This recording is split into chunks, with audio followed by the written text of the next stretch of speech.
When you're faced with conditions that you can't explain or things that are changing too fast in unpredictable ways, you will latch onto your existing mental models in ways that might keep you from seeing the situation clearly.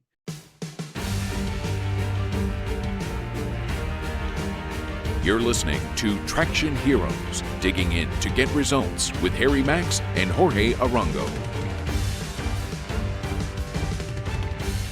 Harry, it's good to see you again. It's great to be here, Jorge. It's nice to see you as well. You were telling me earlier that it's a special day for you. Yeah, today on November 8th is what I call my Survival Thrival Day. It's an annual celebration of having survived being effectively run over by a car when I was 15 years old. I was on a bicycle and I was heading down a mountain road, Chautauqua Boulevard specifically, in Pacific Palisades, heading down to the coast. And there was a driver in a four-door Chevrolet going up that road, and she veered into my lane and hit me head on. So I was cleated into the bicycle. She took the bicycle, and I went the other way. And so it resulted in a lot of broken bones and internal injuries. And ultimately, I ended up in a hospital for about 6 months and then got out in a body cast and took about 2 years to go through the whole healing process. But I celebrate today far more than I celebrate my birthday because, not only did I survive, and it's kind of special for that reason, but I had some like tremendous insights and realizations in that experience. And, um, you know, I had one of those crazy near-death experiences. And, you read about these things and you hear about them and you're like, nah, that can't be true. And I had one, so I can't really deny it. And I was there, all, broken up, laying on the street. I didn't know where I was, and I saw the light, right? I saw this huge light and I started heading toward the light and I was like making my way down the light, kind of wondering like, wow, this is really weird, thinking to myself. And then I heard this booming voice say, "It's not your time." And I just snapped back into my body at that moment. And then I could see myself from above and I could see all the people like looking over me. And I could see, like, through my own eyes, I looked down at my hand and I'm like, why are there chicken bones sticking out of my hand? And I'm like, oh, those aren't chicken bones. Those are my bones. I'm like, ew. And then I'm like, how the heck did I get here? Like, is this a bad dream? I remember having all these thoughts. And I was like, okay, well, I remember getting up and I had my Captain Crunch. And then, I kind of walked through my day. And then I remember, oh, I got on my bike after my guitar lesson and I went down Chautauqua and oh, shoot, I know what happened. And right at that moment, like the cacophony of all the noise seeped in and like I could hear the sirens now and I could hear all the voices and all the people, and all of a sudden, like the pain just rushed in. And it was like this incredible moment of like, I was back in my body as a human, like broken up, lying in the road, at night at 5:30 on a street that I'd ridden up and down many, many, many times. And sirens blaring and people all over. Apparently a school bus had passed and stopped with friends of mine on it, weirdly. But I survived. And it was a rough 6 months. I mean, it was a lot of pain medicine, a number of surgeries and stuff like that. But I had these incredible realizations as part of that whole experience. And so I picked something to read today to share kind of on that subject. Weirdly, I didn't even make the connection because I picked this reading weeks ago. But one of the things is when you're like a 15-year-old boy, like you're invincible. And I wasn't invincible. Like, so the first kind of major realization is that like everything I know is not true. This sense of certainty that I have is completely false. And out of that came this philosophy, part of my way of approaching the world, which is that, certainty, that felt sense that you're right, is an illusion. And in fact, it's the enemy of truth. And so, like, if you've ever worked closely with me, I know you've heard me say that. Like, somebody will say, "Well, I'm certain," and I'll look at them and I'll say, certainty is the enemy of truth. It's like Heisenberg, right? The closer you get, right, the harder it is to tell how fast it's going or which way it's going or whatnot. And the better sense you have of how fast it's going, the worse the sense is that kind of what the thing actually is. I don't remember what the details of the Heisenberg uncertainty principle are, but I've sort of internalized them that way. And the other thing was kind of this ego disassembling experience of control, and like having the sense of control completely dismantled. I mean,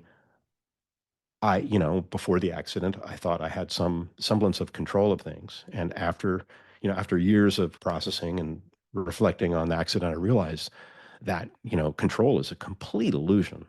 And it's just a shroud in front of you. And, you know, you can think you have control of things, but I often say to people, I just work here. you, you know, I'm not in charge of what's going on. And yeah, sure, I can kind of influence my local sphere around me, but I don't think of it as control at all. That's amazing. And I'm wondering if we should include like a trigger warning for folks because the story is so visceral, right? Like so shocking. I mean, you were describing the accident and I was here wincing. I'm glad you survived, obviously, and it feels like there are learnings to be had here. The story that where my mind immediately went, and I think it has to do with control, is a Brian Eno anecdote. Mhm. Brian Eno had a an accident where I think he was crossing the street in London and he was hit by a cab, and he ended up bedridden as a result of that accident. And he had a friend come visit and gifted him a record of harp music. And this friend put on the record as they were leaving. And after they left, Eno realized that one of the two channels in the stereo had failed and the volume Mm. was set much too low. So the music wasn't like he couldn't really hear the music. All he could hear was like the twinkling of the harp. Uh, Oh. and on top of that, it was raining. And I might be reading into it, but I think this is what happened. He, after an initial struggle with the unsatisfying conditions of the music, he kind of settled into the sound. And that is the genesis of ambient music. He had this realization Whoa. that music could be, I think the way that he talks about it is music could serve a similar role to perfume, where it's like it's kind of coloring the environment. Like if you decide to pay attention to it, it's interesting, but you can also let it just wash over you. And then it also serves a function, right? But the decision to explore that as a possible space for music to inhabit came as a result of being bedridden and lacking the ability to control the conditions under which the music was being played back. Whoa, that's amazing. And so funny you would mention Brian Eno because of course, my favorite song of all time is Spinning Away, a song that he that he and I think Cage did. I can't remember the title of the album, Upside Down or Inside Out or John Cale. yeah, John Cale, sorry. My Yes. brain just had a brain fart. So yeah, I love that. And I own it. I own the CD and I own the vinyl. So and it was reissued. I bought a version of it before it was reissued, but yeah.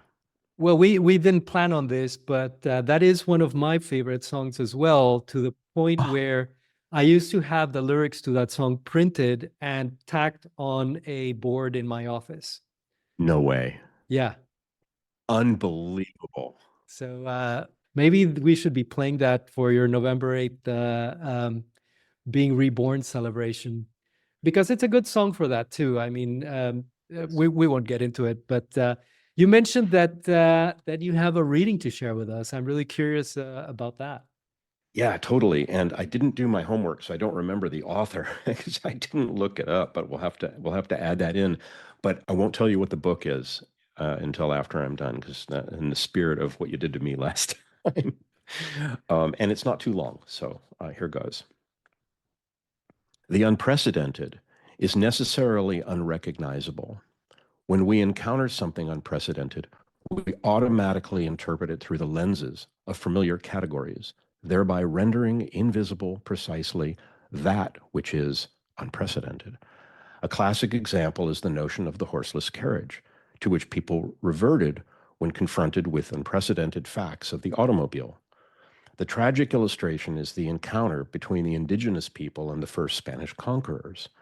When the Taínos, I don't know if I'm pronouncing that right, of the pre-Columbian Caribbean islands first laid eyes on the sweating, bearded Spanish soldiers trudging across the sand in their brocade and armor, how could they possibly have recognized the meaning and portent of that moment? Unable to imagine their own destruction, they'd reckon that those strange creatures were gods and welcomed them with intricate rituals of hospitality. This is how the unprecedented reliably confounds understanding. Existing lenses illuminate the familiar, thus obscuring the original by turning the unprecedented into extensions of the past. This contributes to the normalization of the abnormal, which makes fighting the unprecedented even more of an uphill climb. On a stormy night some years ago, our home was struck by lightning, and I learned a powerful lesson in the comprehension-defying power of the unprecedented. Within moments of the strike, thick black smoke drifted up the staircase and from the lower level of the house and toward the living room. As we mobilized and called the fire department, I believed that I had just a minute or two to do something useful before rushing out to join the family.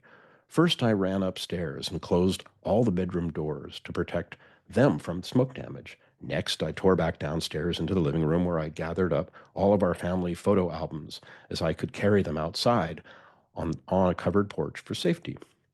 The smoke was just about to reach me when the fire marshal arrived to grab me by the shoulder and yank me out the door.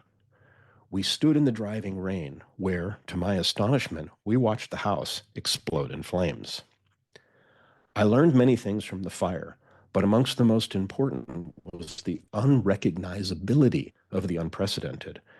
In that early phase of the crisis, I could imagine our home scarred by smoke damage, but I could not imagine its disappearance. I grasped what was happening through the lens of past experience, envisioning a distressing but ultimately manageable detour that would lead back to the status quo. Unable to distinguish the unprecedented, all I could do was to close doors to rooms that would no longer exist and seek safety on a porch that was fated to vanish. I was blind to the conditions that were unprecedented in my experience. Wow, that is really heavy. What is the book? So the book is Surveillance Capitalism, and I'll have to look up the author, and I'm just embarrassed to say didn't I didn't prioritize that before we started our call. I got distracted in other things. But uh, weirdly, this book was referred to me by Dennis Allison, who invited me to dinner with Brian Eno. Oh, wow. Okay, interesting. Yeah, I think the name is Shoshana Zuboff, the name of the author. And I have to say, I have not read Surveillance Capitalism. It is on my reading pile, but this is really interesting. What drew you to that particular passage in that book? You know, we hear the term unprecedented bandied about in all sorts of contexts, and I think it's one of those words that people just generally don't actually know what it means or how to think about it. And when I read this passage, I realized that either did I. And that the idea that the unprecedented effectively eclipses our understanding because the only way, I mean, by definition, the only way to understand what we're observing or what we're experiencing is through lenses of the past and patterns of the past, that we don't have a way of making, of sense making, of making meaning out of what we're experiencing. And therefore, we're likely to fall prey to limitations of whatever experience or metaphor or patterns or structures that we're relying on to try to understand what's going on. You know, in information architecture, one of the founding maxims is this statement by Richard Saul Wurman that you only understand something relative to something you already understand. And I've always taken that to mean that we construct our mental models of the world based on things we already know, right? So, like if let's think back when Steve Jobs introduced the iPhone, he made the point to saying that it was a mobile phone, an internet communicator, and a music player, right? He was trying to position this new device by relating it to things that were already part of people's daily lives. I've always taken that maxim to be about constructing mental models. But what you're saying here, which I think is a corollary to that, is that the opposite is also true. When you're faced with conditions that you can't explain or things that are changing too fast in unpredictable ways, you will latch onto your existing mental models in ways that might keep you from seeing the situation clearly. Yes, that's exactly right. And I think that's you know, I mean, just serendipitously, I think that harkens back to the story that I told earlier, right? There was just no way for me to make sense of the experience that I was having. And even more so, going forward, everything was different. And so I celebrate today, this survival day, I call it, as a way of honoring that complete dislocation of understanding from before to after. It's described, there are from two different fields, there are ways of maybe thinking about it. One is as a Fermi level energy transition state change between electrons in an atom or something like that, where the difference in energy levels between electrons, when something goes from one state to another, there's like no going back. And another is through educational development levels or childhood development levels, when kids are born and then as they grow and develop, they go through these developmental levels that are, at least based on what we understand today, relatively predictable. But the thing is you can't imagine the new developmental level, and you can't comprehend the one you were in before. But you make sense of each new developmental level through the lens, largely unconscious, of the patterns and things that you've learned from the previous one. And so this idea of celebrating, for me, what amounts to a type of birthday is a way of honoring the complete unknowability of that transitional state, and recognizing that I can't understand where I came from and I can't know where I'm going. I think we're not in Kansas anymore, right? Yeah. It's like, well, that's a little bit of what you're describing here, and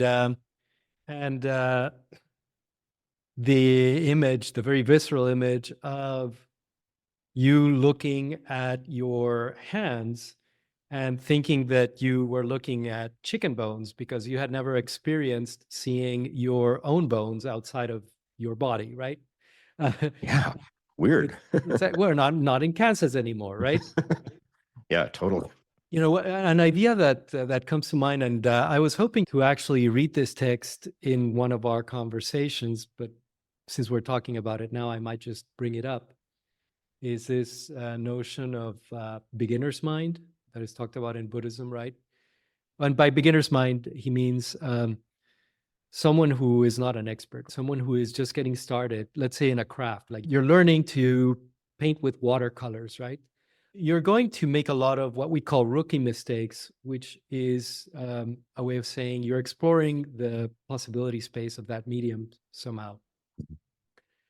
And Suzuki talks about the beginner's mind, the kind of mindset that you have when you're approaching a problem without mental models, in contrast to what he calls the expert mind. And he says that in the beginner's mind, there are many possibilities. In the expert's mind, there are few. And both the reading and the story you told contained traumatic events that forced individuals, one of those individuals being you, to reckon with the fact that the things that had worked for you up to now were no longer useful for making skillful predictions about what to do next or for acting skillfully. Yeah. And implicit in what you're saying here is that there is value in being able to detach yourself from this expert's mind, from this set of beliefs, particularly if you're facing some kind of unprecedented situation like the ones that you've described. And now to turn it to practical things that our listeners might do without having to incur in some traumatic experience to gain the benefits of beginner's mind. Is there something that maybe you've learned that could help folks do that? I would say, and I'm learning this as we speak. So this is, I'll make it real, that in every moment, there's a degree of unprecedented. And the question to some extent is how much is unprecedented? And so the idea is that to consciously apply the beginner's mind is to maintain an awareness that there may be an infinitesimally small amount of the unprecedented in every moment, but there is some. And can you keep in mind the accordion or elastic nature of this unprecedented, of the degree of the unprecedented, to always maintain a sense of curiosity, some degree of curiosity in a state where it is highly repetitive, highly historically based, highly where the situation is almost a template of what's happened in the past. The the degree of curiosity you need is probably significantly lower. But in a situation that is even remotely novel, or the context is new, that degree of curiosity needs to be much higher. And in the more extreme sense, in a situation that is truly unprecedented, that is to say, where the percentage of is not what you're not able to draw from previous experience in a direct way to inform the present, to predict the future, that sense of curiosity needs to be very, very high. You're talking about assessing the degree of unprecedentedness. I don't know if that's a correct English, right? But how does one do that? I mean, it feels to me like there's a Dunning-Kruger thing built into this, in Uh-huh. that almost by definition, if the situation is unprecedented, you are not a good judge of what is going on and the degree to which it is unprecedented. Like this person watches smoke coming out of the house and they are not a good judge about what's going to happen next, right? And rather than turning the knob on their curiosity, what they do know is that there's some urgency in the situation, right? And in there being urgency, they resort to the things that have worked for them in the past, going up and locking the doors. Are there ways to foster curiosity under these conditions of uncertainty where you're not even a good judge of how much uncertainty there is? I think there are probably some rules of thumb, and I'm kind of making this up as I go. So I would say, in the example from the reading with the house, you know, it's one thing to say, oh, I've seen a fire before, and if there's smoke, there's fire. It's another thing to say, when was the last time my house was hit by lightning? And if you say, oh, never, that's a pretty strong signal for you don't necessarily know what's coming, right? I have no experience with this as an event versus, um, I see a fire on my stove and I recognize that this has happened before. I've got to snuff it out, not with water, right? I've got to snuff it out either with something, I need to cover it with something that's not flammable, or I need to get a fire extinguisher or baking soda or something, right? Those are situations where I have some personal experience and some training in taking the observational facts and converting them to decisions and behavior. So I think there's a rule of thumb there, which is when you can say, I've experienced this directly, and and I've experienced once or many times, and I am either informed or well trained about how to respond to this, that is a low, unprecedented circumstance versus, okay, I think I know what's going on. An assumption is an uncritically held belief. I have assumptions about it. If you ask yourself, uh, do I really know what's going on here? Has this ever happened to me before? When the answer is no, the natural the most effective response is detach and get curious. I'm going to read that back to you because I think that there's something really important and valuable there. I'm hearing two things. One is being attuned, somehow like being attuned to your gut, in that I would imagine that the first reaction there is, uh-oh, that's not right. you know, um, lightning strike followed by black smoke is one of those uh-oh moments, right? So that's Yeah. one thing, like just being open to this kind of gut level reaction that maybe you can't quite comprehend at an intellectual level, but that something is not right. Mhm. And the other thing that I heard there is having the wherewithal to get your analytical mind to acknowledge that the causal sequence that you've just witnessed is not something that you have witnessed before. Mhm. Not in the same way, right?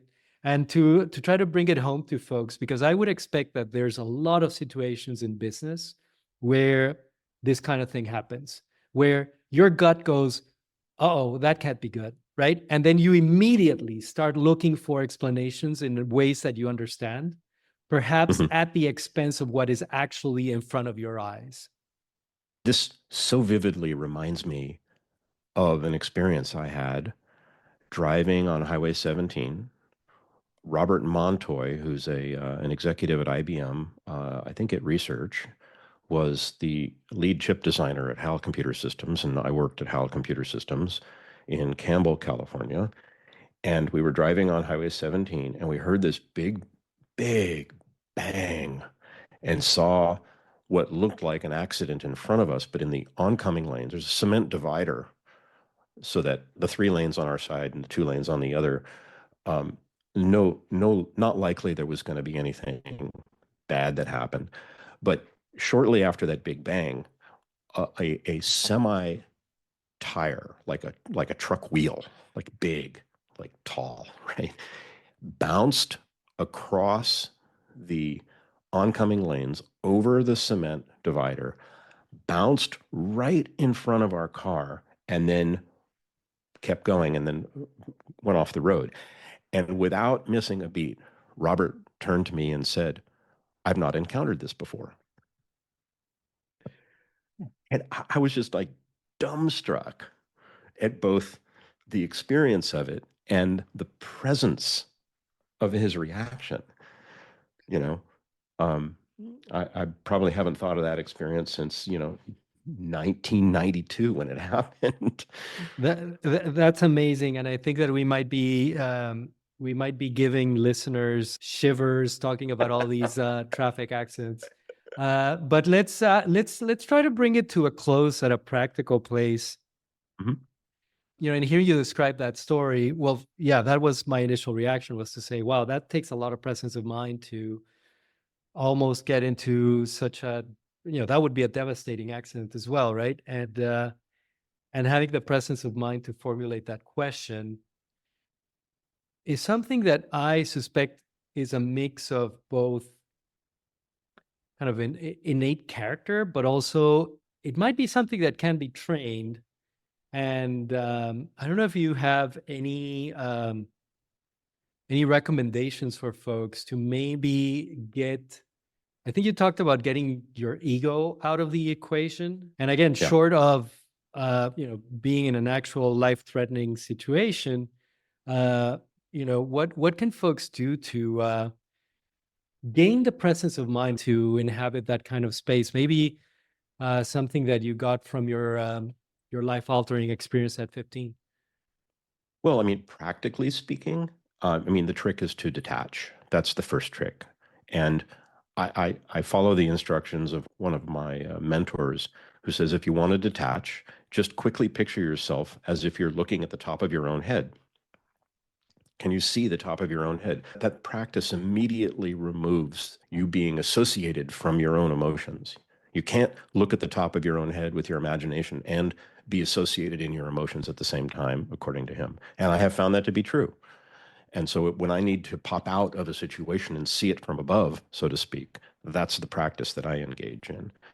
Uh, if you want to take that further, it's martial arts training of any sort. Aikido is what I trained in, and not well enough to do anything. Certainly, the only person I'm going to hurt is myself. you know. Um, and then, if I were to channel, Jocko Willink or Leif Babin, from the extreme ownership camp, they have a course, an online course in how to detach. It's like $80 or something. It's like a practices for. I have not taken the course. I'm intending to because I'm fascinated with that kind of stuff. But I think those are three practical things you can do. Those are great. I'm gonna add a couple, but first I'm gonna riff on what you said about seeing yourself from the top of your head.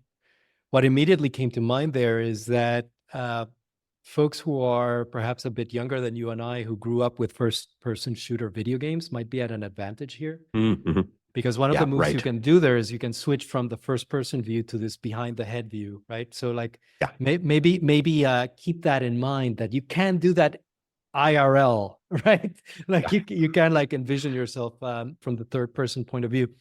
The one thing that I will suggest there is establishing a meditation practice. There are apps that can help you. I use and recommend the Waking Up app, but there are others. Me too. I use Waking Up.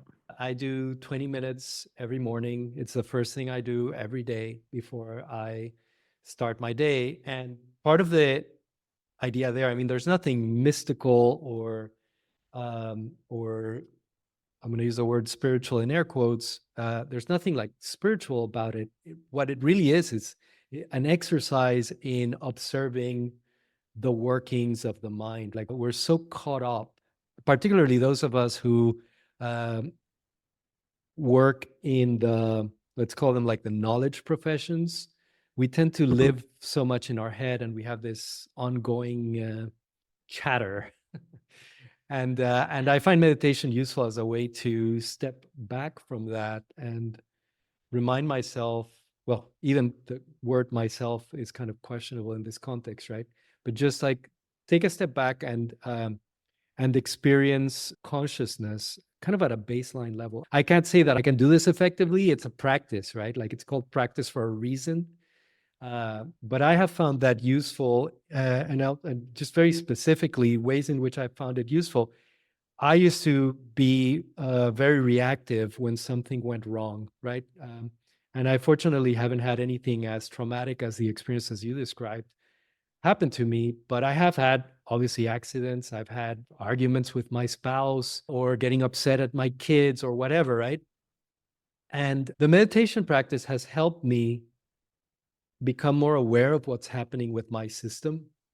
I'll also say this. I recorded a conversation in my other podcast, In the Informed Life, with my friend Hans Kruger, who has been studying this phenomenon for a long time, particularly from the Tibetan Buddhist perspective. And that episode of the show has pointers to ways of doing this as well. So there's my point is, I find meditation useful. There are lots of practices in that space that I think can help with this as well. Yeah, I love the Waking Up app. I'm terrible from the point of view of doing it every day, but I do find the practice helps reinforce that sense of my ability to look at things from the outside. Well, Harry, this has been awesome. Catching up with you is always fun, and especially on this special date for you. Do you have a name for it? I just call it Survival Day. Yeah. Well, happy Survival Day to you, my friend. Thank you. Thank you very much.